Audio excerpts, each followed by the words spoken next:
Bonsoir à toutes et à tous et merci de nous suivre depuis le palais de Koulouba à Ouagadougou. Je suis Lalia Mardia Koulibaly, journaliste présentatrice à Deni Voice et je suis très heureuse de vous accueillir dans cette émission spéciale avec une personne tout aussi spéciale, le président de la transition, chef de l'État, le capitaine Ibrahim Traoré himself. Bonsoir, Monsieur le Président. Bonsoir. Excellence, Monsieur le Président. Cet entretien est une première dans notre pays et nous vous remercions pour votre disponibilité à parler aux enfants et avec les enfants. Je ne suis pas seule pour conduire cet entretien, je laisse chacun se présenter. Bonjour Monsieur le Président. Bonjour. Je me nomme Warren Ashken Ninkema, journaliste reporter à Défi Junior. Bonjour. Je suis Keita Abdourahman. Je suis correspondant scolaire et journaliste présentateur à Deni Voice. Bonsoir Monsieur le Président. Bonsoir. Je m'appelle Yago Leila Rosine, journaliste à Défi Junior. Merci. Merci, chers camarades. Excellence, Monsieur le Président de la transition. Qu'est-ce que ça vous fait d'être interviewé par les enfants journalistes? D'accord, bonjour à tous. Et merci d'être là. Je dois dire que je suis ému d'abord. C'est la première fois aussi que je rencontre des enfants journalistes avec un art oratoire sans pareil.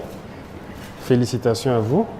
Ça me fait beaucoup de plaisir et je pense que ce serait un moment d'échange entre nous et que vous pourrez apprendre beaucoup de choses donc à l'issue, aussi bien que moi aussi, d'apprendre beaucoup de choses de vous. Merci, Monsieur le Président. Nous aussi sommes heureux d'avoir ces moments avec vous. Pouvez-vous nous parler un peu de votre enfance et de votre parcours professionnel avant d'être président de notre pays? Je suis né dans un village qu'on appelle Kera, qui se situe dans la boucle de Mouhoun, où donc j'ai passé une partie de mon enfance, mais surtout une grande partie à Bondupi, qui est à 15 km de Kera environ. Mon enfance, je n'ai pas grandi forcément dans une famille aisée. Et il y a beaucoup de choses qu'il faille comprendre en tant qu'enfant. Ce qu'il faut surtout retenir, et c'est l'occasion pour moi ici de remercier les parents. À votre âge, ce n'est pas évident, mais quand j'étais à votre place, ce que j'ai retenu plus de mon père, c'est à chaque fin du mois quand je le voyais avec son ardoise en train de calculer. Chaque fin du mois, il calcule et quand il a pris sa retraite, c'est chaque 3 mois, il calcule. Mais plus tard, quand j'ai grandi, j'ai compris qu'est-ce qu'il calculait.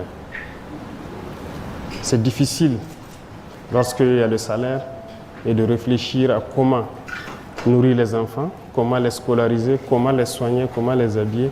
Voilà un peu les calculs qu'il faisait. Donc c'est pour vous dire que les parents, ils se soucient beaucoup de nous, ils se battent pour nous, et vous ne pouvez pas imaginer combien. Beaucoup d'entre vous, quand vous serez grands un jour, vous comprendrez. Nous, il a fallu qu'on grandisse et pouvoir rendre hommage à nos parents aujourd'hui. S'il y a aussi quelque chose que j'ai appris du papa, il y a une phrase qu'il nous disait chaque fois à la maison: exécution avant réclamation.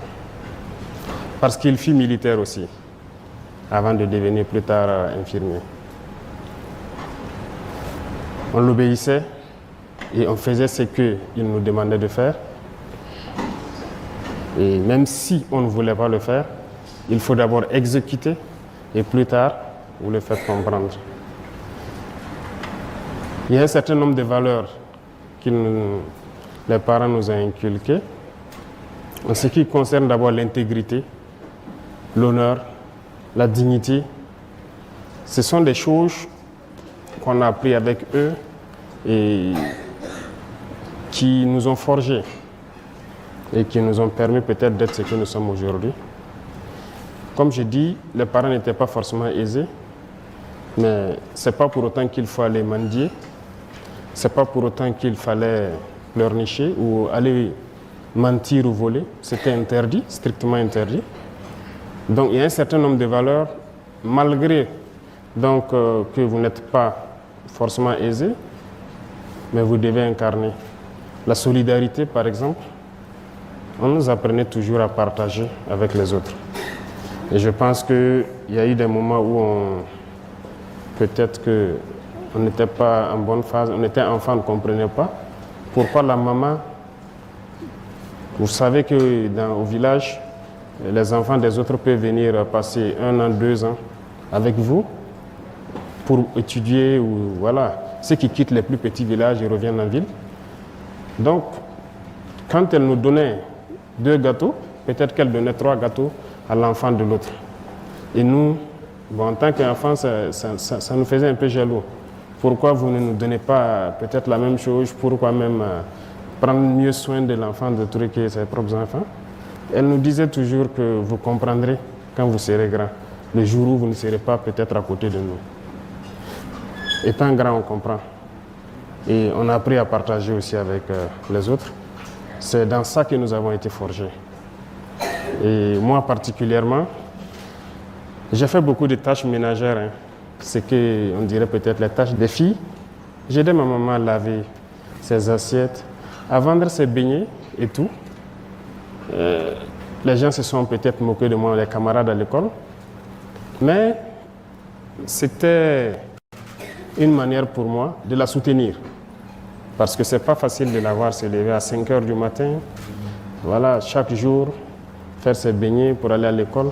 Moi, la récréation, j'étais le premier, je courais à rejoindre l'emplacement, je l'aidais à vendre ses beignets. Les camarades peuvent se moquer et tout, mais voilà, je l'aidais comme je pouvais. Donc c'est un peu ce qui a marqué la toute petite enfance. Je me suis retrouvé à 14 ans libre. Quand j'ai dit libre, je me suis retrouvé tout seul à Bobo, libre de faire ce que je veux. Mais on n'est pas enfant par l'âge, c'est dans la tête. Et à partir de ce moment, j'ai compris qu'il fallait prendre sa vie au sérieux. Parce que quand je dis libre, à 14 ans, vous êtes libre de faire ce que vous voulez. Vous avez le choix d'être paresseux, de ne plus travailler, de ne plus aller à l'école, mais aussi de continuer à poursuivre. Parce que depuis le primaire, on vous dira peut-être qu'on a toujours été premier de classe, mais ce n'est pas pour zéro parce que le papa, il ne s'amusait pas. Il prenait tout son temps pour nous instruire à la maison. Et les week-ends, lorsqu'il te donne un problème ou des opérations ou une dictée et que tu n'as pas réussi, tu ne manges pas le petit déjeuner. Voilà un peu comment ça se passait. Mais ça nous a forgés et ça fait de nous aujourd'hui les hommes que nous sommes. Et nous souhaitons pouvoir être à la hauteur et transmettre cela aux enfants que vous êtes. Et je pense que chaque parent devra donner le meilleur de soi-même et vous aussi d'être reconnaissant et de reconnaître donc le travail que les parents font pour nous soigner, pour voilà, prendre soin de vous. Voilà un peu résumé, je peux dire ma tendre enfance, comment ça s'est passé, qu'est-ce qu'on a vécu. Votre parcours professionnel. Il faut dire qu'il y a une chose aujourd'hui, je suis le chef d'État, mais j'étais, comment je vais dire, j'ai fait le primaire, le secondaire, l'université comme tout le monde, mais l'amour d'être militaire m'a toujours habité. Comme je l'ai dit, le vieux était militaire avant d'être infirmier. Depuis l'enfance, ces rangers, ces casques lourds qui étaient à la maison, je les portais.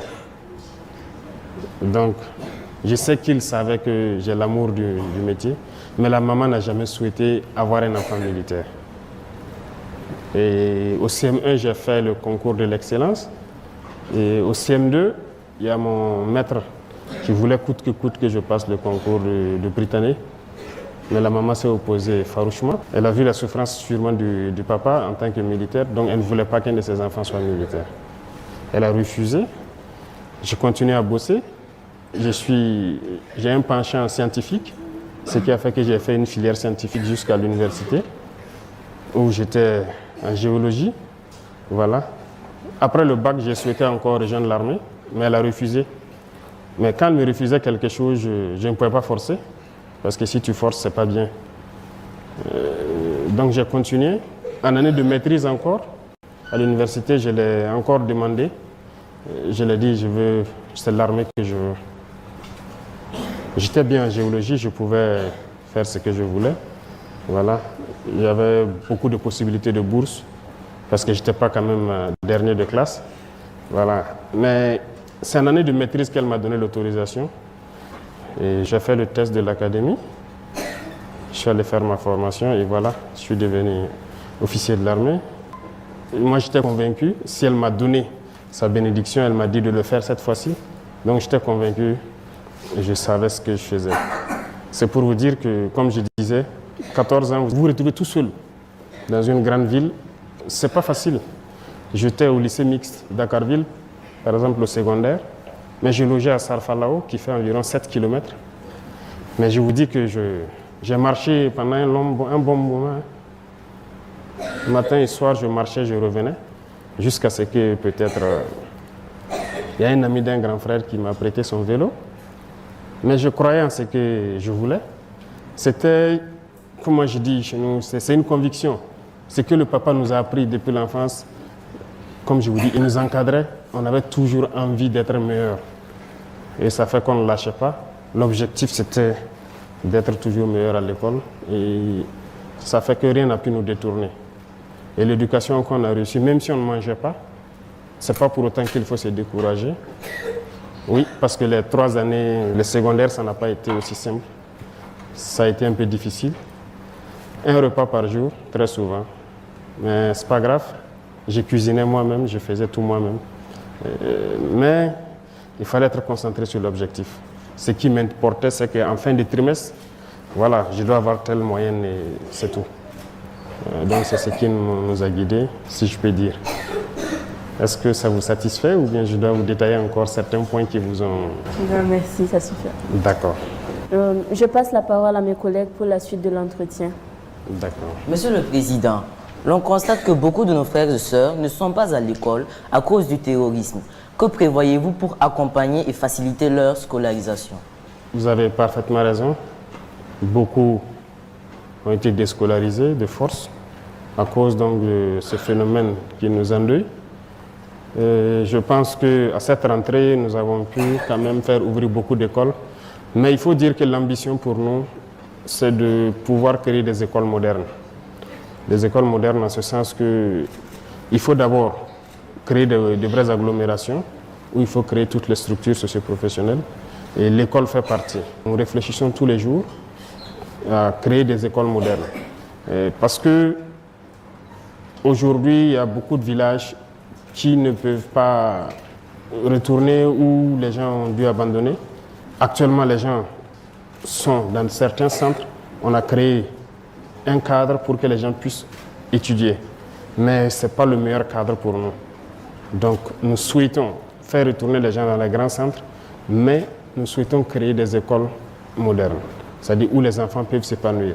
Il ne s'agit pas d'avoir une classe avec des effectifs, de 100 et quelques assez pléthoriques, où les instructeurs ont du mal à instruire. Sinon, cela existe déjà. Nous avons mis un certain nombre de conditions. Mais l'objectif, c'est de créer vraiment, de construire des écoles modernes. Cette année, on a pu construire quelques écoles dans certaines villes déjà. C'est vrai que les gens n'ont pas l'information, mais peut-être que bientôt le reportage sera fait. Des écoles ont été construites avant même les vacances, dans certains centres où il y a eu assez de déplacés. Mais l'objectif, lorsque nous ramenons les gens dans leur école, nous voulons créer de nouvelles écoles où les enfants vont apprendre et être très bien épanouis. Donc ce processus aussi est en cours. Nous avons ouvert beaucoup d'écoles à cette rentrée-là. Donc beaucoup d'élèves ont repris les cours. Beaucoup de centres qui étaient fermés ont repris. Mais nous sommes dans le processus de construire de nouvelles écoles modernes pour que les enfants puissent étudier et avoir les mêmes chances que ceux qui sont dans les zones non affectées. Excellence, Monsieur le Président. On aimerait bien savoir que fait le gouvernement pour garantir la protection des droits et la sécurité des enfants au Burkina Faso. Je pense que c'est la mission principale du gouvernement. Tout le combat que les gens mènent, c'est pour garantir donc, les droits des enfants, si je peux dire. D'abord, le droit à la vie qui est un droit pour tout le monde. Tout le monde a droit à la vie. Donc tout ce que nous mobilisons, tout ce que nous faisons actuellement, c'est de combattre ce terrorisme-là. C'est pour garantir d'abord le droit à la vie. Et qui dit droit à la vie, droit à la protection donc des enfants. Vous voyez, lorsqu'un père prend les armes, généralement pour combattre le mal, ce n'est pas pour lui qu'il le fait, c'est pour vous les enfants. S'il prend l'arme et qu'il fait face à l'ennemi, il est prêt à mourir, mais c'est pour assurer donc votre protection, c'est pour vous protéger. Donc c'est notre devoir de créer ces conditions pour que les hommes puissent se battre, mais assurer la protection donc, des enfants que vous êtes.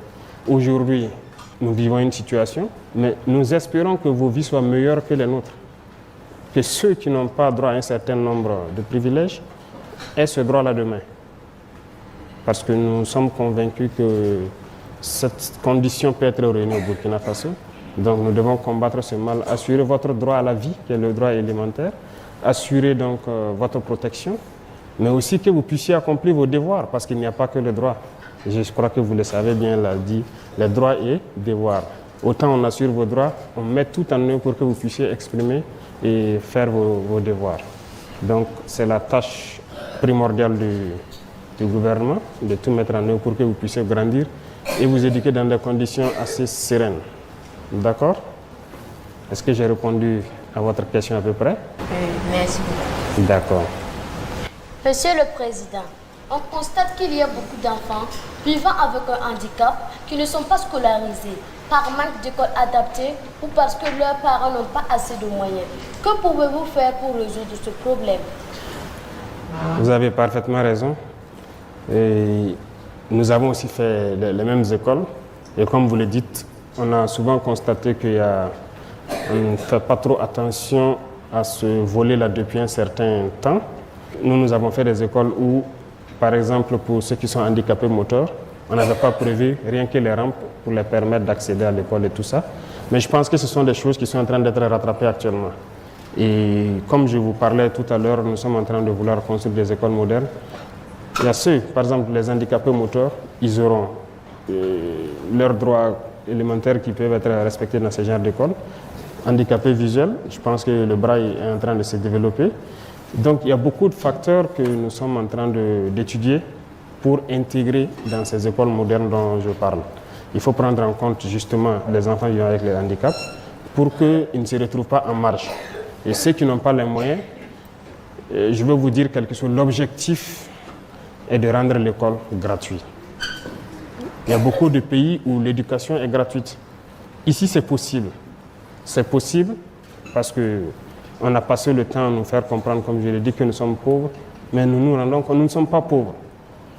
C'est la gouvernance le problème, et je pense que c'est ce pourquoi nous nous sommes révoltés, et nous sommes en train de tout mettre en œuvre pour créer les conditions pour que ces questions, vous ne puissiez pas les poser dans les années à venir et dire que les enfants en situation de handicap, s'ils n'ont pas les moyens, l'éducation doit être un droit, c'est un droit et ça doit être une réalité. Et ça doit être gratuit. Le rêve, c'est d'y arriver. Beaucoup de pays le font aujourd'hui. Pourquoi au Burkina Faso on ne pourrait pas le faire? Donc notre combat, c'est de pouvoir rendre l'éducation gratuite, donc il n'y aura pas question de moyens, et de mettre toutes les conditions pour que vous vivez avec un handicap ou pas, que vous puissiez donc bénéficier de l'éducation. Vous pouvez être rassuré sur ça.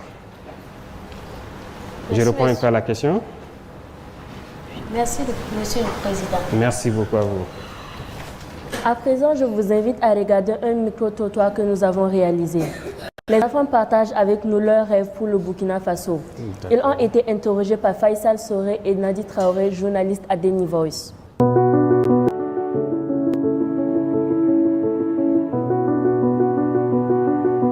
Je m'appelle Baga Divine Lorissa Tirawan. Mon rêve pour le Burkina Faso, c'est que les gens respectent les grandes personnes et les autorités. Je m'appelle Wedroro Gladys. Mon rêve est d'être docteur parce que je veux soigner les gens qui sont malades. Je veux que le Burkina Faso soit en paix et personne ne soit malade au Burkina Faso. Je m'appelle Comporé Olivier. Mes rêves, c'est être député, travailler pour développer le pays. Je m'appelle Gwen Fatimata. En tant qu'enfant, je veux que tous les enfants aillent à l'école sans avoir peur, que tous les déplacés internes puissent retourner dans leur village, qu'il y a beaucoup de nourriture au Faso.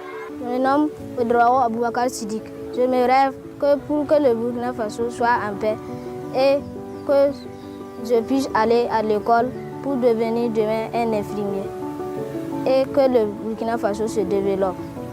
Je m'appelle Soulama Djouma Dole Ole Afai. Ce que je veux pour le Burkina, je veux que la paix revienne au Faso, que chaque enfant ait une famille, que les filles ne soient pas forcées de se marier, que les enfants soient scolarisés. Je m'appelle Mouare Abdoulaye Fridouane. Dans le futur, je vois un Burkina meilleur. Je veux la santé au Burkina. La santé, le bonheur, la paix. Et plus de gars, je veux que tous les enfants du Burkina Faso aillent à l'école.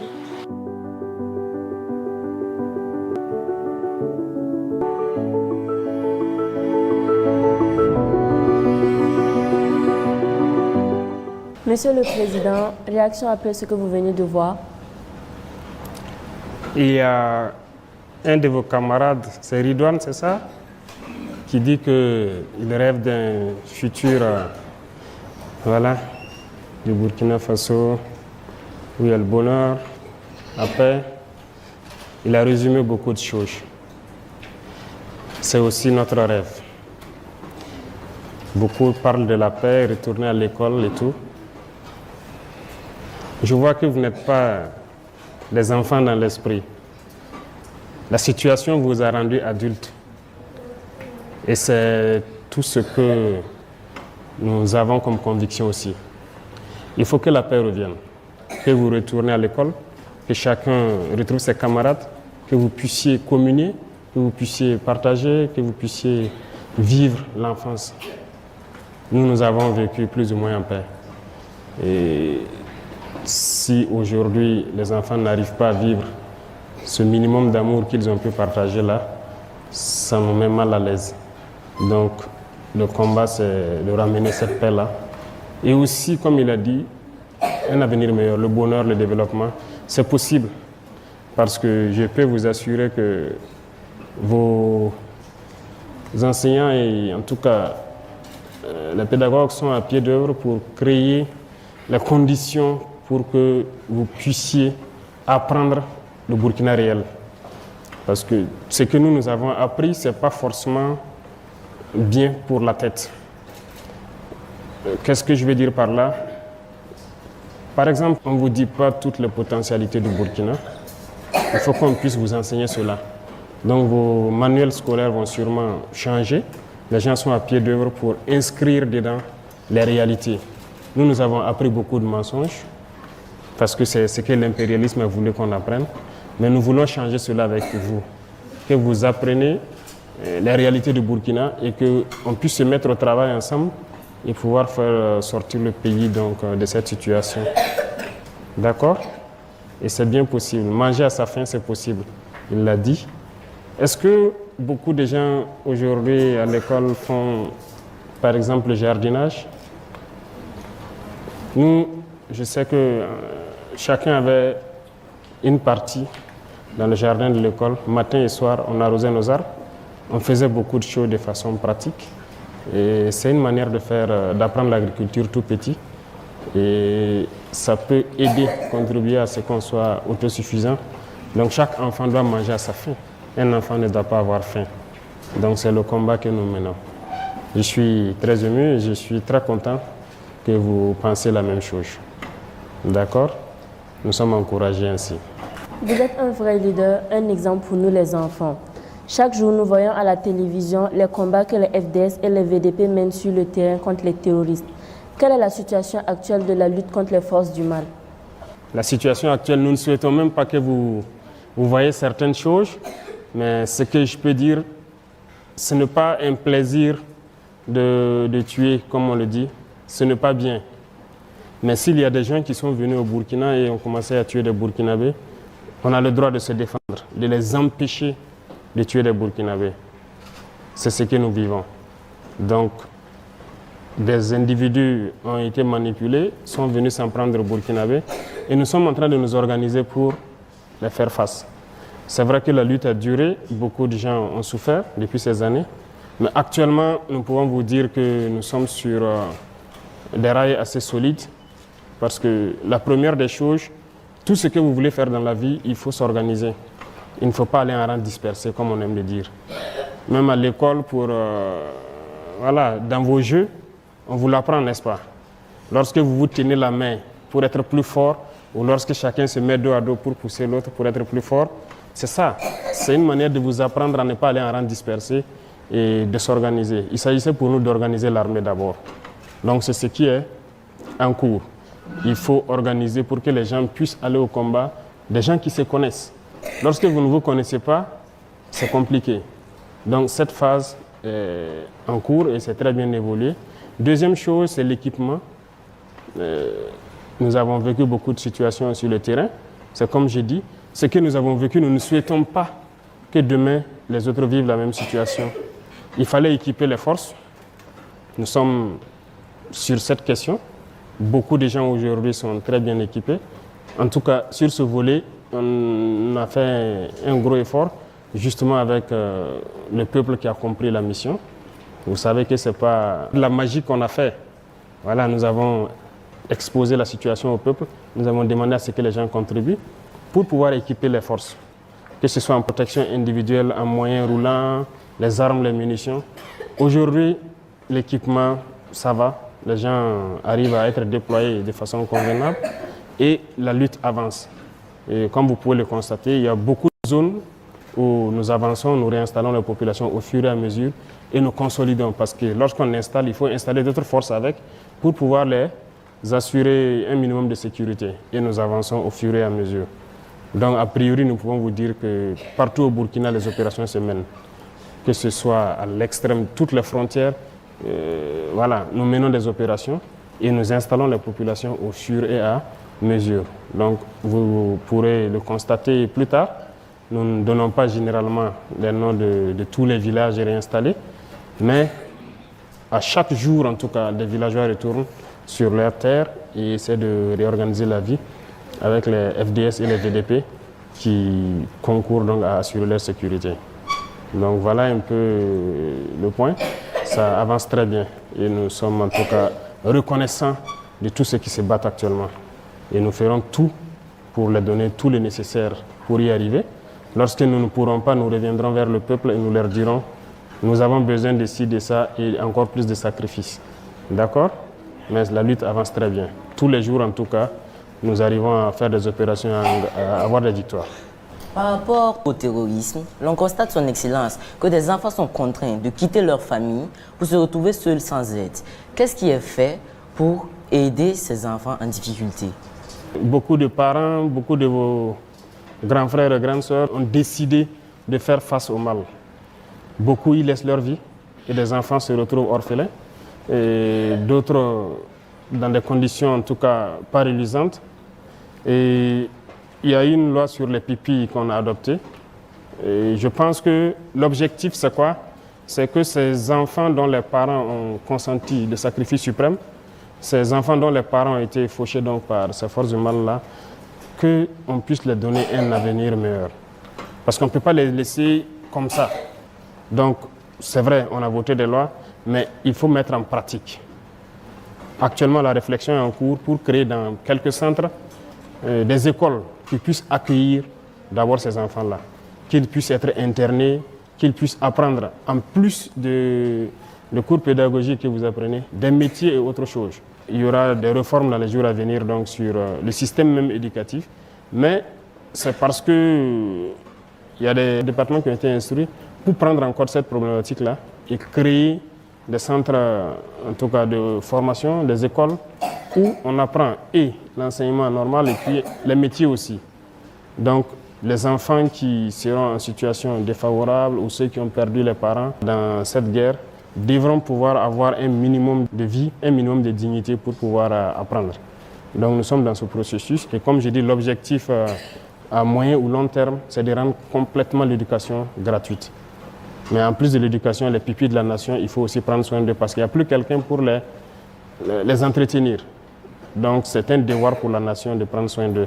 Voilà pourquoi nous votons ces textes-là. Mais il s'agit de la mise en pratique maintenant qui est la phase importante pour nous, pour qu'à la rentrée prochaine, nous puissions voir au moins un échantillon. D'accord? On aimerait bien devenir des leaders comme vous.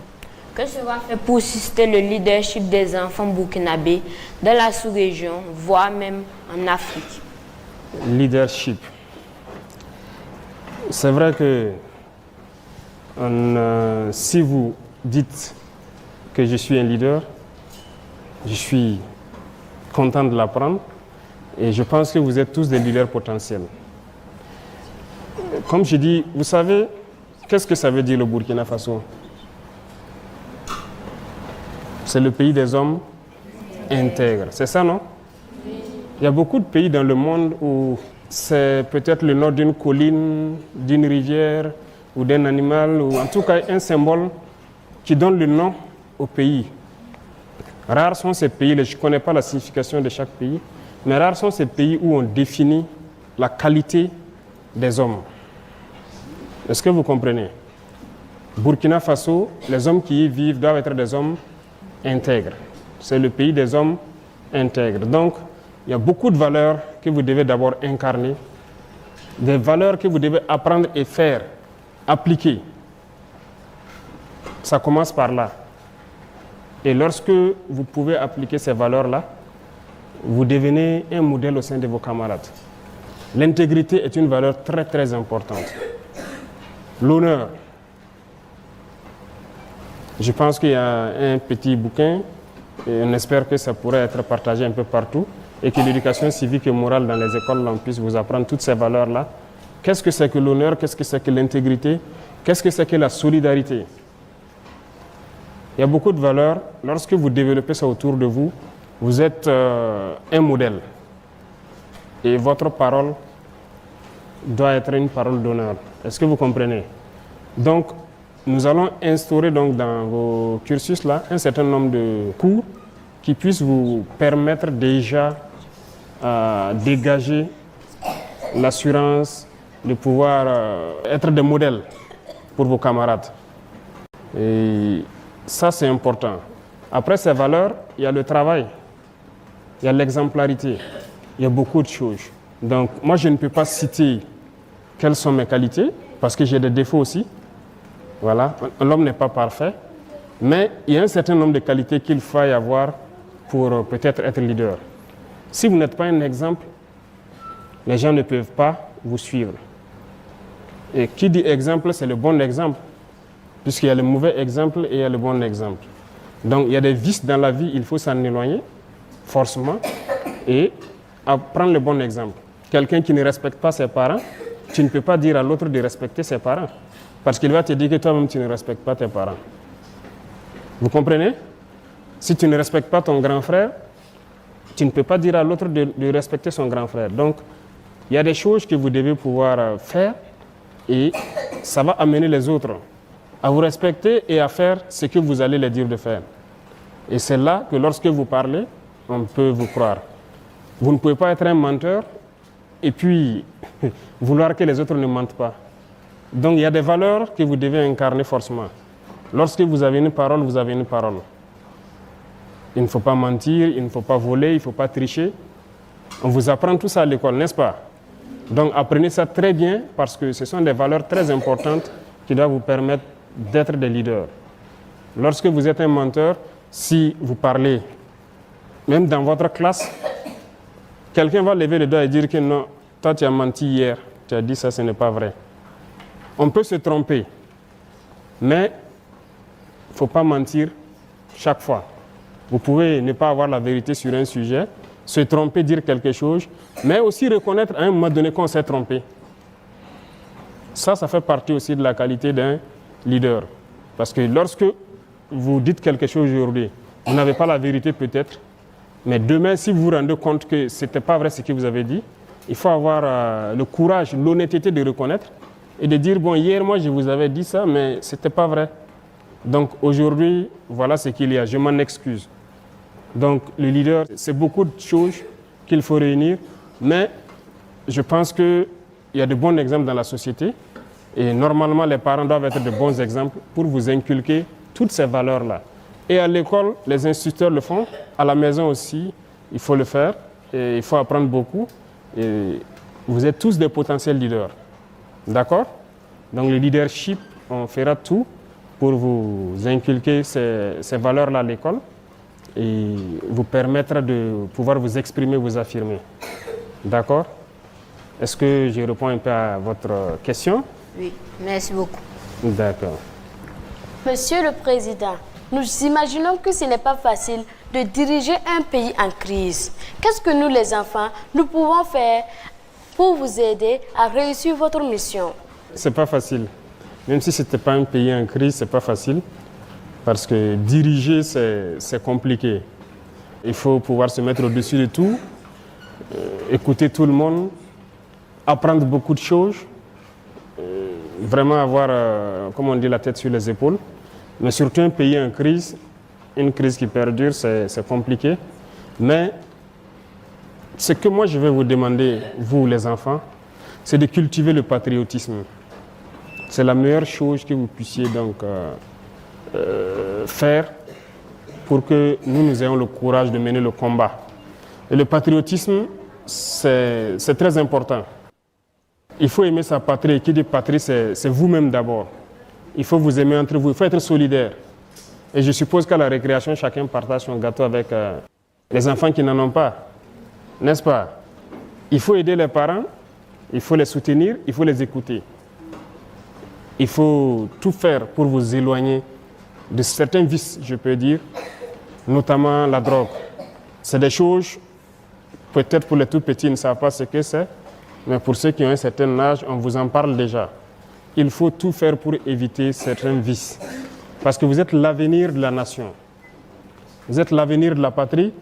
Il n'y a pas de raison que vous tombez dans certains vices. Aujourd'hui, le milieu scolaire est malheureusement affecté, mais il faut s'en éloigner. Donc, il y a beaucoup de choses qu'il faut apprendre pour être de bons patriotes. Vous respectez déjà les couleurs, le drapeau c'est sacré, et lorsque vous chantez l'hymne national, j'espère que vos enseignants vous expliquent ce qu'il y a dedans. Les mots sont peut-être un peu lourds pour vous, mais on peut vous expliquer ça. C'est fort, l'hymne de la victoire. Donc, à partir de là, vous devez développer beaucoup de choses pour aimer votre prochain, pour être solidaire. Et lorsque vous aimez, vous, entre vous, vous êtes solidaires, lorsque nous menons ce combat, nous sommes sûrs que voilà, la génération qui vient est encore plus soudée que nous, et une génération patriotique. Et ça nous motive, ça nous encourage. Donc ça peut être ça votre contribution. Apprenez à être des patriotes, apprenez à être les enfants du Burkina. Et c'est ça le moteur qui nous amène donc à combattre et à faire tout le nécessaire pour que vous ayez un avenir radieux. D'accord? Donc je peux résumer votre contribution à ça. Soyez des enfants patriotiques, soyez solidaires, aimez-vous. Voilà, la paix c'est au sein de vous d'abord. Et votre génération ne connaîtra pas ce que nous avons connu. Merci, Monsieur le Président. Merci beaucoup. Excellence, Monsieur le Président, nous allons passer la parole au public pour leurs questions. Mais avant, je vous invite à regarder une vidéo où des enfants qui ne sont pas avec nous sur le plateau vous adressent le message de leur cœur. Regardons. Je m'appelle Toukone Jennifer. Je veux que le président surveille les Burkinabés et qu'il fasse finir le terrorisme au Burkina Faso. Je m'appelle Kompori Radia Oudat. Je veux que le président sorte parler et que les enfants respectent le code de la route. Je m'appelle Namono Célestin. Monsieur le Président, est-ce que vous avez une solution pour nous, puisque nos camarades déplacés puissent tourner dans leur localité? Monsieur le Président, nous allons Côte d'Ivoire aller mais école fana ne famille n'a fait aka seko bela jenike ka sira kele genga banga dura ola demsenu be ka shira ta école d'Israël. Je m'appelle Ilbudo Ornella. Je veux qu'il baisse les prix de nourriture pour qu'on puisse manger bien et partir à l'école. Je m'appelle Foulama Brian. Je veux que le président du Faso paye la scolarité de tous les enfants qui n'ont pas l'argent pour payer leur scolarité et qu'il les donne. On est chez Fatou. en face du président Ibrahim Traoré, je lui dirais merci d'avoir aidé, de nous avoir donné la joie. Je m'appelle Tienou Amen Emmanuel. Je suis né à Tansila. J'ai commencé à étudier à Tansila. À cause de l'insécurité, les écoles étaient fermées. J'étais obligée de venir chez ma grande sœur à Tchériba pour étudier. Là-bas, j'ai trouvé mon CP. Aujourd'hui, je suis à Ouaga, en train de faire 6e. Je vous demande, Monsieur le Président, quand est-ce que je peux retourner chez moi?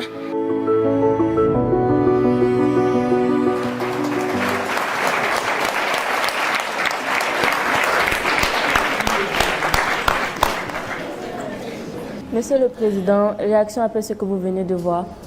Vous êtes une force pour ceux qui se battent. Lorsqu'ils vous voient, ça les encourage. Lorsqu'ils vous voient les encourager et que vous connaissez la portée de ce que c'est que la paix, ça les encourage. Il a dit de payer la scolarité. L'objectif, c'est que tous les enfants puissent étudier de façon gratuite au Burkina Faso. Et c'est possible. On peut vous assurer que c'est possible. C'est comme je vous disais. Nous, par exemple, lorsqu'on étudiait, on nous a caché beaucoup de choses, on nous a beaucoup menti. Mais c'est parce que ceux qui nous ont colonisés ont toujours eu cet esprit malin d'avoir peut-être des gens qui dirigent pour eux leurs intérêts, mais pas pour nos intérêts. Donc lorsque nous faisons des projections, c'est possible. C'est possible qu'au Burkina, l'éducation soit gratuite. Et ça le sera. Donc il n'y aura pas question de s'inquiéter normalement dans très peu de temps, dans les années à venir, à aller à l'école, à payer sa scolarité et tout, ça devrait aller. Et pour manger à sa faim, comme il le dit, actuellement, si vous suivez bien, notre combat, c'est l'autosuffisance alimentaire aussi. Hein. Parce que ce matin, par exemple, lorsque vous avez pris votre petit déjeuner, c'est des croissants que vous avez pris? Ou c'est du pain? Qu'est-ce que vous avez mangé? Des gâteaux? C'est fait à base de farine de blé, c'est ça? Est-ce que vous savez que le blé, ce n'est pas produit ici? Nous, on nous a dit à l'école que le blé, c'est en Amérique, c'est en Europe. Voilà le cours qu'on a appris. Vous avez bu du lait, c'est ça? Vous n'avez pas bu du lait? Souvent, vous buvez du lait à la maison. Et c'est quel lait vous buvez? Ah, Nido. Ça vient d'où? D'accord, c'est pour vous dire que l'autosuffisance alimentaire, c'est un combat. Dès les premiers jours, je l'ai dit dans mon intervention, il faut que chaque enfant de ce pays puisse manger à sa faim, dormir tranquillement, se lever le matin, aller à l'école, s'amuser avec ses camarades et revenir tranquillement à la maison, s'amuser avec ses camarades du quartier et dormir en paix. Notre combat, c'est ça. Lorsque cette condition sera réunie, nous, on aurait réussi notre mission. Et il faut qu'on y arrive. Et lorsqu'on se fixe un objectif, on fait tout pour l'atteindre. Nous avons conscience que Dieu nous a tout donné ici. Je vous disais tout de suite, le blé, on nous a dit, nous, à l'école, c'est comme si on ne peut pas le faire ici. On nous a menti. On cultive le blé ici. Ça marche bien. Et nous allons le développer. Des gens ont commencé cette année. J'ai pu voir des gens qui l'ont fait dans le cadre de l'initiative présidentielle. Et on m'a dit qu'il y a quelques années de cela, des particuliers l'ont essayé et ça marche. Donc actuellement, nous sommes en train de semer du blé dans certaines superficies dans l'initiative présidentielle. Ce que vous mangez doit être produit ici. Donc, voilà pourquoi j'ai dit, on va vous apprendre beaucoup de choses et on va réviser le contenu de ce qu'on vous apprend. Pour ceux qui prennent le café, on nous avait fait comprendre que vos chocolats, le café et autres, c'est dans les pays où il pleut parce qu'ici c'est la savane, c'est le désert, il ne pleut pas, on ne peut pas cultiver. On nous avait encore menti, c'est faux. Le café pousse bien, le cacao ça pousse bien, il y a des gens qui ont des champs ici. Et ça produit très bien. Même à Ouagadougou ici, il y en a qui ont des arbres de cacao dans leur cours. Ça veut dire que les chocolats que vous pouvez envier chez les enfants qui sont dans des familles un peu aisées. Tous les enfants peuvent manger le chocolat au Burkina. Nous avons découvert, c'est possible. Le lait, pourquoi on doit importer? On peut le faire. C'est pour vous dire qu'il y a beaucoup de choses, on ne nous avait pas dit la vérité. Vous avez la chance et on vous l'apprend et on vous promet qu'on fera tout pour que vous mangez à votre faim. Et comme on le dit, vous allez manger bien le matin pour aller à l'école, aller bosser gratuitement, manger à midi, vous amuser, revenir le soir, vous amuser au quartier, bosser vos cours, réviser et dormir.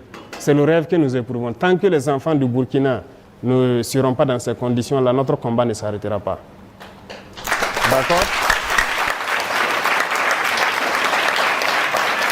Donc,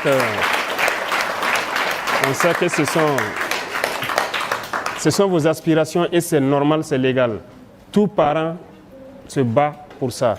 Même ceux qui n'ont pas d'enfants se battent dans l'espoir d'avoir des enfants et de prendre soin d'eux pour qu'ils vivent dans des conditions meilleures que eux et qu'ils puissent être meilleurs que eux.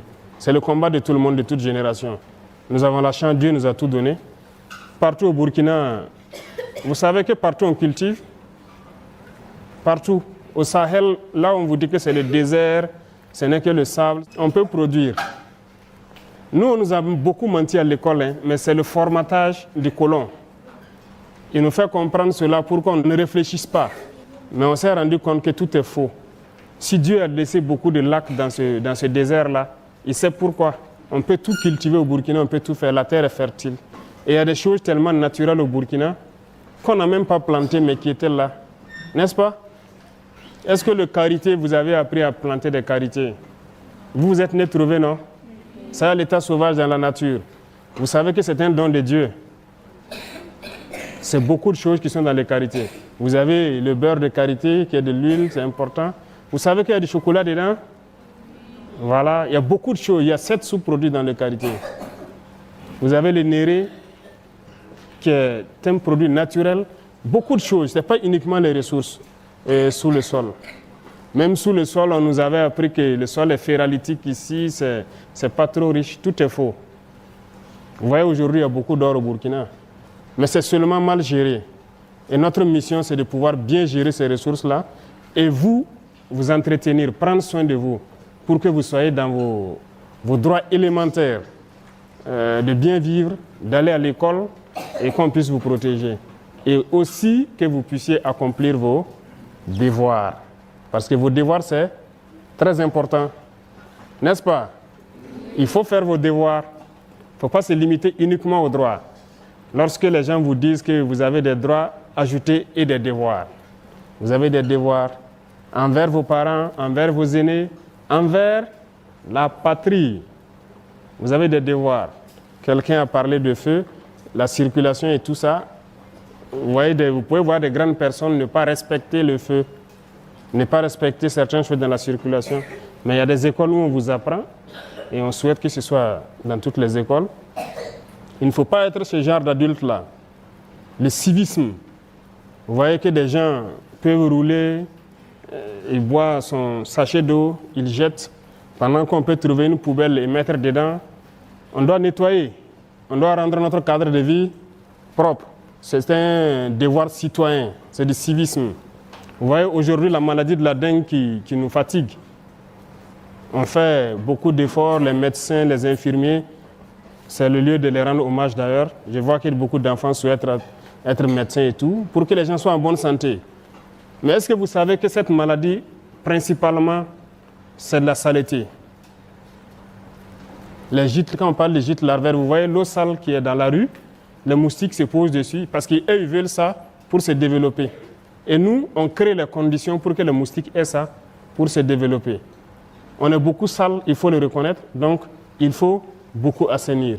Peut-être que les plus grands regardent un peu la télé. On a lancé une initiative la semaine passée, l'initiative présidentielle pour le développement communautaire. L'objectif, c'est d'assainir nos villes. Voilà. L'épidémie sévit beaucoup plus à Bobo et à Ouaga, les deux grandes villes, mais c'est parce que nous sommes sales. Ceux qui jettent les sachets dans les rues, ça part obstruer les caniveaux, d'autres jettent l'eau sale, ça reste là. dans nos quartiers, on n'arrive même pas à creuser nous-mêmes les caniveaux. On va faire sortir les gens vont travailler. Voilà, les 6 mètres où il n'y a pas de caniveau et tout, chacun va donner quelqu'un, on va creuser. Si on a du ciment, on met pour drainer les eaux vers les grands caniveaux et sortir de la ville. Le civisme, ça compte beaucoup. Vous devez apprendre ça et vous devez chaque fois reprocher donc, aux adultes qui n'ont pas le bon réflexe, tout poliment, lorsque quelqu'un jette de l'eau sale quelque part ou quelqu'un jette un sachet ou en tout cas fait quelque chose qui n'est pas civique, de trouver la formule très polie de lui rappeler ça. Et je pense que si un enfant te rappelle de ne pas jeter un sachet dans la rue, tu dois avoir honte. Et tu vas aller ramasser et chercher une poubelle pour mettre. D'accord? Donc je compte sur vous pour le faire très poliment. Voilà, si le tout petit comme ça voit un adulte jeter un sachet dans la rue et puis il dit « Ah tonton, il faut ramasser le sachet là, pourquoi tu jettes ici ?» Il doit avoir honte et puis ramasser. S'il ne le fait pas, vous le faites. D'accord? Donc, cultiver ce comportement civique là, c'est très important. OK? Voilà. D'autres questions? Le micro-trottoir a été réalisé par Latifatou Dianda et Jérémy Gugma de Deni Voice. Je passe la parole au public pour prendre 5 interventions. Bonjour, Monsieur le Président. Je réponds au nom de Conservo Imelda Askit, en classe de 4e à l'établissement Gabriel Tabourin. Monsieur le Président, qu'est-ce que les enfants doivent faire pour ne pas dévier de la loi et ne pas rejoindre les groupes terroristes? Bonjour, Monsieur le Président. Je m'appelle Traoré Nandi Ketia Pegwende. Je fais la classe de CE2C et j'ai 8 ans. Comment nous, les enfants, pouvons contribuer à la paix? Bonjour, Monsieur le Président. Je réponds au nom de Yira Akimianik. Je suis âgé de 11 ans. Je suis en classe de 6e C au lycée de l'Alliance chrétienne de Cambouin-Saint. Monsieur le Président, il y a beaucoup d'enfants malades dans les hôpitaux dont les parents n'ont pas les moyens pour assurer leurs soins de santé. Qu'est-ce qui est fait pour les aider? Bonjour, Monsieur le Président. Je me nomme Koulibaly Suleiman. Je suis élève en classe de 4e à l'école Enko Ouaga Campus. Ma question est la suivante, Monsieur le Président. Quelles sont les mesures prises par votre gouvernement pour lutter contre le mariage des enfants et leur emploi dans les zones d'orpaillage? Bonjour, Monsieur le Président. Je me nomme Ouedrago Kenza. J'ai 12 ans, en classe de 4e C, au collège Saint-Jean-Baptiste de La Salle. Monsieur le Président, aujourd'hui c'est un honneur pour moi de pouvoir réaliser mon rêve, qui est de vous rencontrer, ainsi de pouvoir vous poser une question. Ma question est la suivante. Monsieur le Président, est-ce que les droits de l'enfant font partie des priorités de votre gouvernement? C'est bon? D'accord, merci beaucoup. Merci, chers camarades, pour les questions. Maintenant, nous allons écouter les réponses de son Excellence, Monsieur le Président de la Transition, chef de l'État. La première question, c'est qu'est-ce que les enfants doivent faire pour ne pas être en porte-à-faux avec la loi et rejoindre le groupe? Si vous apprenez bien ce que vos instructeurs vous disent en la matière, vous ne devez pas normalement enfreindre la loi. Et je vous ai parlé tout de suite de patriotisme, de civisme, qui doit vous permettre de ne pas enfreindre la loi. Maintenant, quand il s'agit de groupes terroristes, il faut retenir quelque chose. C'est Dieu qui nous a créés. Donc, on n'a pas le droit d'ôter la vie à quelqu'un. Ça, c'est un paramètre très important. Et qu'est-ce que le terrorisme fait? C'est venir tuer, instaurer la peur et tout. Donc c'est le mal. Et vous ne devez jamais avoir le mal en tête. Donc vous devez tout faire pour ne pas faire du mal à votre prochain. Quand je dis du mal, il ne faut même pas parler à votre camarade de sorte qu'il ne soit pas heureux. Il faut être solidaire. Lorsque vos camarades n'ont pas quelque chose ou ont besoin de quelque chose, il faut les soutenir.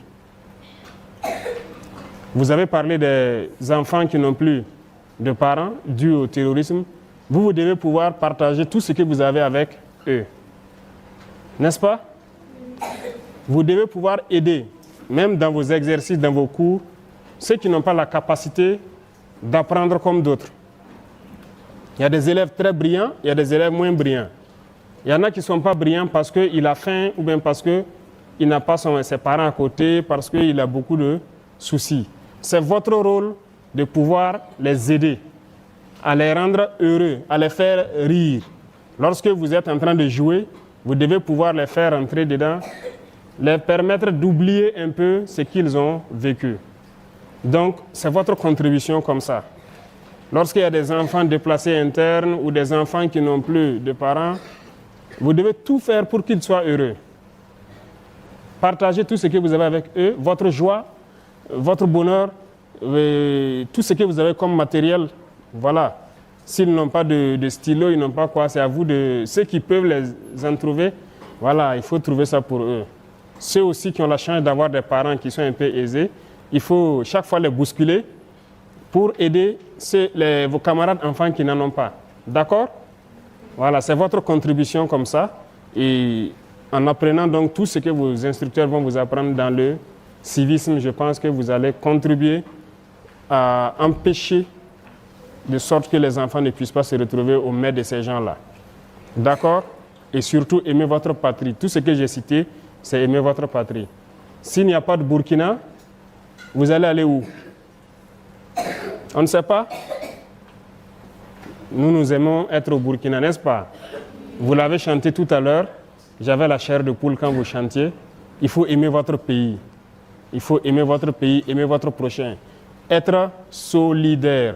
C'est une très, très, très importante vertu que vous devez avoir, surtout vous les enfants. Vous devez cultiver ça. Être très solidaire, c'est très important, surtout dans ces moments où il y a des enfants déplacés et qu'il y a des enfants qui ont perdu leurs parents. OK? Voilà, donc je compte sur vous pour inculquer ces valeurs-là et pouvoir les cultiver autour de vous. Pour ce qui constitue votre contribution à la paix, ça rejoint un peu tout ce que je dis. Vous contribuez déjà beaucoup en encourageant les forces, en exprimant ces valeurs que vous êtes en train d'apprendre, en restant très poli, en restant des gens qui écoutent les personnes adultes, en tout cas qui vous donnent de très bonnes leçons, en restant des gens qui écoutent leurs instructeurs, les parents, les aînés, voilà, vos grands frères, vos grandes sœurs, tout ce qu'ils vous donneront comme éducation, il faut le prendre. Je vous ai parlé de certains vices, on vous les dira à l'école aussi.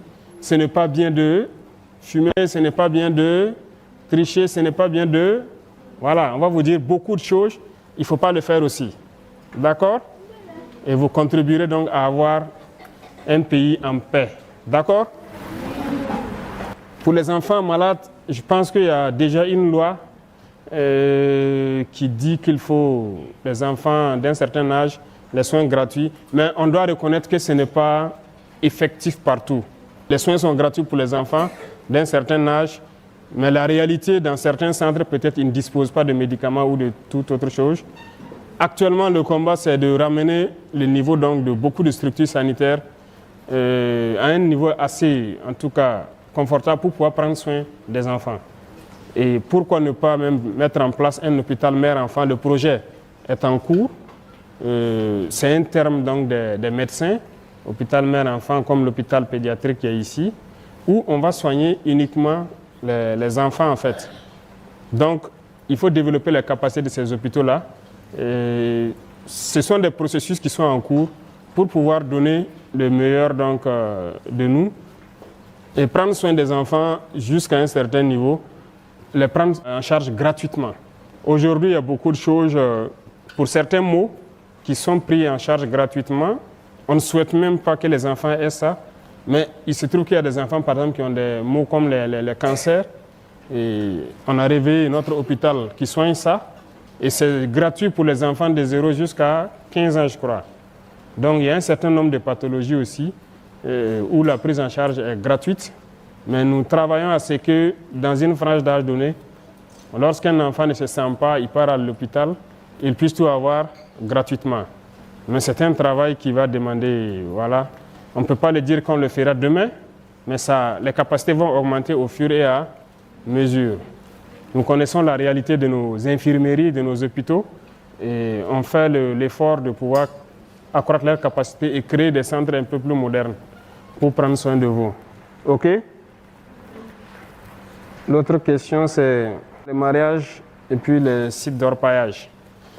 Il y a beaucoup de textes qui sont en train d'être revue. Comme je vous ai dit, il y a des choses qui ne cadrent pas avec notre temps. Et c'est ça qu'on appelle les réformes. C'est ce qu'on est en train de faire. Il y a beaucoup de textes qu'on est en train de relire. Dans ces textes-là, c'est ce qu'on appelle le code des personnes de la famille. OK? Voilà. Même le code pénal, tout ça, c'est en relecture. Et je pense qu'on va revoir la question du mariage précoce. Il y a déjà des textes qui existent, mais l'application peine souvent. Et il faut reconnaître que dans certains villages, ça continue, le mariage des enfants. Mais il faut mettre en œuvre pour qu'il y ait toutes les structures au plus près des populations pour empêcher cela.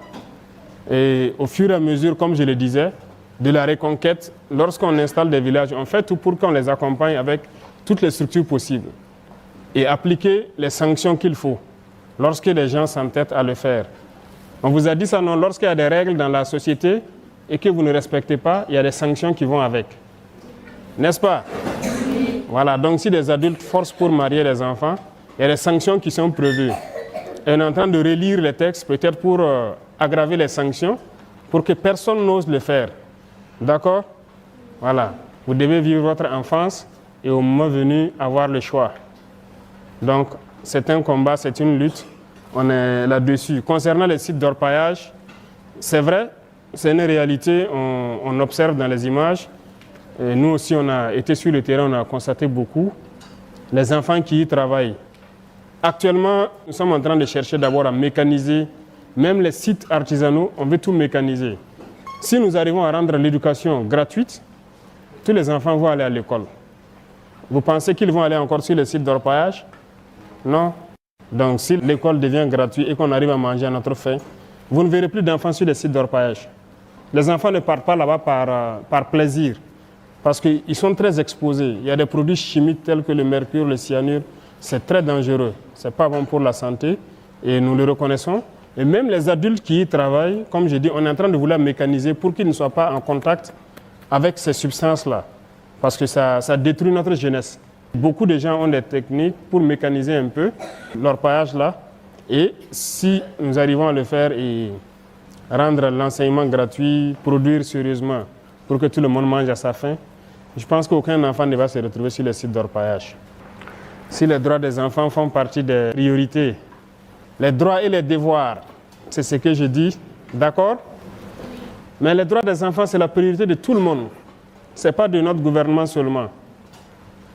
Le premier droit, c'est le droit à la vie. C'est l'essence même de notre combat. Donc, c'est une priorité. Le droit à l'éducation, c'est l'essence de notre combat. Tout de suite, je vous disais quoi? Nous, on nous a menti. On ne veut pas que vous, on vous mente. C'est l'éducation. Qu'est-ce qu'on doit vous mettre dans la tête pour que le pays se porte bien? Donc, c'est un droit que nous puissions mettre tout en œuvre pour vous apprendre les réalités du Burkina, ce qui est bien pour le Burkina et que vous soyez de très bons Burkinabés. Donc, ce droit à l'éducation-là, qu'on le veuille ou pas, si on veut que ce pays reste Burkina, nous sommes obligés de développer ça. Donc, ça fait partie de nos priorités. Et comme je dis, tous ceux qui se battent aujourd'hui au front, FDS, VDP, c'est pour vous protéger. Lorsqu'un père se lève et prend l'arme, il part au contact de l'ennemi, c'est pour que ses enfants puissent vivre en paix. Lui, il est prêt à mourir, mais il veut protéger ses enfants. Donc, ça fait partie de vos droits, qu'on puisse vous protéger. Vous pouvez être rassurés, c'est tout le combat que nous menons. Et je résume encore à la même phrase que je dis. Il faut que vous, les enfants, vous puissiez manger à votre faim, aller à l'école tranquillement et dormir en paix. Donc, ça fait partie de notre combat. C'est ce pourquoi nous sommes là. Donc, ça fait partie de nos priorités. Et vous permettre d'accomplir vos devoirs. N'est-ce pas? N'oubliez pas ce paramètre. Il faut accomplir vos devoirs également. Voilà un peu, si je peux dire, la réponse aux 5 intervenants, si je me trompe. Autre question? Monsieur le Président, merci pour ces réponses. Excellence, Monsieur le Président de la Transition, chef de l'État. À l'occasion de la Journée mondiale de l'enfance, célébrée chaque 20 novembre, nous, les enfants du Burkina, avons un message à vous adresser. Notre message sera lu par Diko Leila de la province du Soum, chef-lieu Djibo. Excellence, Monsieur le Président, Mesdames et Messieurs, chers camarades, bonjour. Je reprends au nom de Diko Leila, âgée de 14 ans, en classe de 3e. Je suis journaliste présentatrice en langue nationale Fulfulde en défi junior. Monsieur le Président, nous aimerions vous demander de tout faire pour que tous les enfants du Burkina Faso aillent à l'école pour apprendre à lire, écrire, compter, pour développer leurs connaissances et comprendre les événements du passé, du présent et du futur. Monsieur le Président, au nom de tous les enfants de toutes les régions du Burkina Faso, je vous demande de faire tout votre possible pour que les enfants déplacés internes aient un logement et jouissent de tous leurs droits. La place de l'enfant n'est pas dans la rue. Monsieur le Président, nous aimerions que les filles aillent à l'école pour construire un Faso meilleur au lieu de servir aux travaux domestiques parfois violents.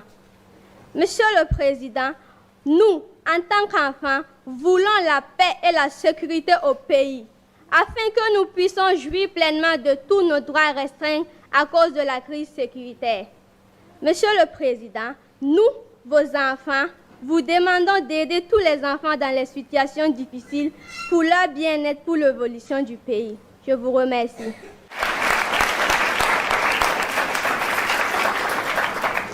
Merci beaucoup. Merci. Chers camarades journalistes, enfants du Burkina Faso, nous sommes presque à la fin de cet entretien exclusif. Nous allons à présent écouter le message solennel de notre invité très spécial, le chef de l'État, son Excellence, le capitaine Ibrahim Traoré.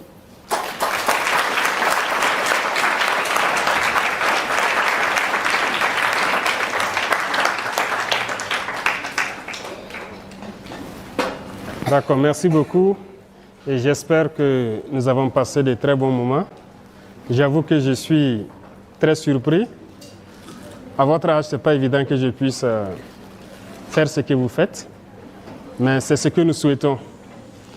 Tout le combat, c'est que vous soyez meilleurs que nous. Et cultivez en vous le patriotisme, cultivez en vous le civisme, écoutez donc vos enseignants, les parents, les aînés, et apprenez les bonnes manières. Retenez quelque chose, il n'y a qu'un seul Burkina. Et comme je vous dis, le Burkinabé se définit par l'homme intègre. Et qui dit homme intègre, c'est plusieurs valeurs qu'on vous apprend. Apprenez à vivre, à exprimer ces valeurs-là. Soyez solidaires avec vos camarades qui ont de la peine à peut-être avoir la joie, qui ont de la peine à pouvoir se nourrir. Soyez très solidaires. C'est à travers la solidarité que vous allez nous aider à construire une paix dans cette génération qui monte. Et à nous encourager, nous qui nous battons, pour nous donner encore plus, pour que vous puissiez avoir un avenir à Dieu. Soyez sûrs d'une chose, nous nous battrons pour que vous puissiez étudier dans de bonnes conditions et vivre dans de bonnes conditions. C'est l'essence de notre combat et nous pouvons vous faire le serment ici que nous n'allons pas trahir cet esprit de combat-là. Donc soyez rassurés et apprenez surtout à prendre soin de ceux qui ne seront pas à la même hauteur, que ce soit sur le plan matériel ou surtout pédagogique. C'est très important pour ceux qui n'ont pas pu finir l'année. Il y a un qui a quitté Tansila, qui s'est retrouvé à Kiriba, c'est ça, qui est actuellement à Ouagadougou. Il faut que vous puissiez vous aider.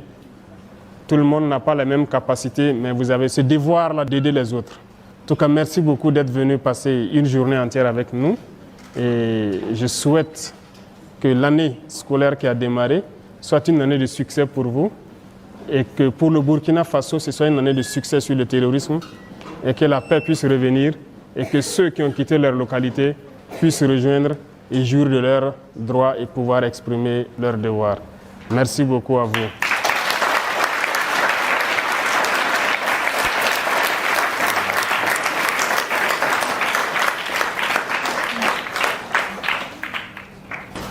Merci, Monsieur le Président, pour cet honneur à notre endroit. Nous vous remercions de vous être prêtés à nos questions et vous souhaitons plein succès dans votre mission. Merci de nous montrer que les enfants qui constituent plus de la moitié de la population du Burkina sont aussi importants à vos yeux. C'est la fin de cet entretien. Merci à vous, chers camarades, de nous avoir suivis depuis le palais de Koulouba. Que la paix et la sécurité reviennent dans notre pays. Que Dieu bénisse le Burkina Faso, la patrie où la mort nous vaincront. Je vous remercie. Merci beaucoup. Mesdames et messieurs, vous venez de suivre le grand entretien avec son Excellence, Monsieur le Président de la Transition, chef de l'État. Voici venu le moment pour le chef de l'État de remettre symboliquement des cadeaux à 6 enfants. Il s'agit d'un recueil dédicacé et un sac à dos souvenir de cette rencontre historique. J'invite à recevoir les cadeaux Dembélé Yasmine.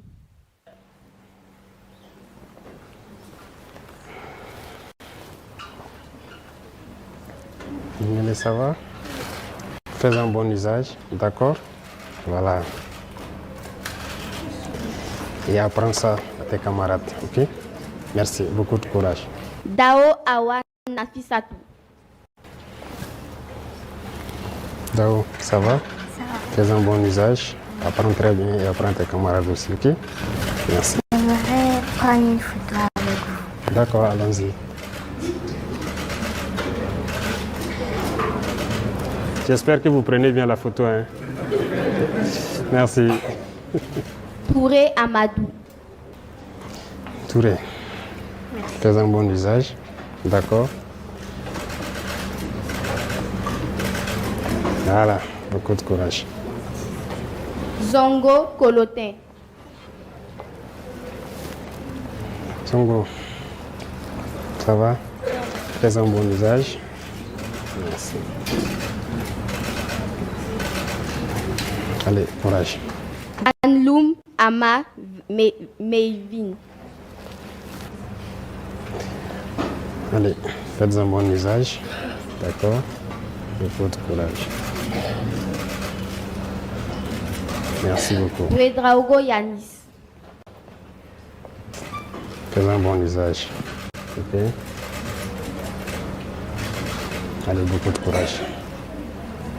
Les autres pourront entrer en possession de leurs cadeaux juste après le déjeuner offert par son Excellence le capitaine Ibrahim Traoré, président de la transition, chef de l'État.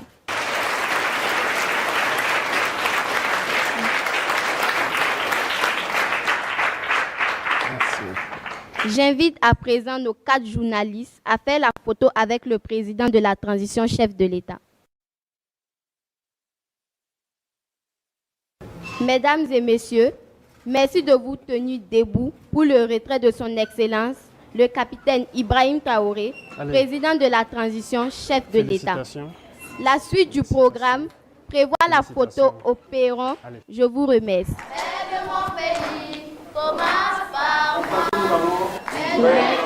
Merci beaucoup.